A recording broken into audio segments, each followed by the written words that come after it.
سچن راویندرا چې دا یې په چیمپیون ټرافي کې دوه مسلې شوا یقینو کې ډیر زیات کم وخت لري لوبغاړي وشو او په نړۍ کې خپل نوم روښانه کو او یو لوبغاړي ال روښانه کیدی شي چې دی په غټ سټیج باندې په غټ میچ کې رنځو کی او غټ میچ کم یو وی سیم فائنل لغټ میچ نشته فائنل لغټ میچ نشته په سیم فائنل کې چې کم دی د مخالف ټیم مطلب د افریقي د مضبوط بولینګ خلاف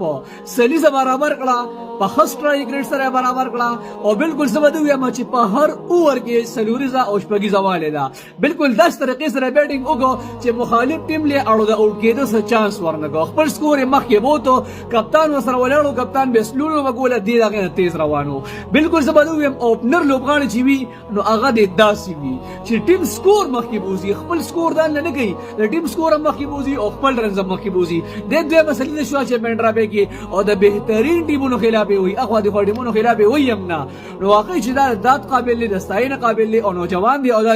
راتلونکي وخت یو سوپر سٹار دی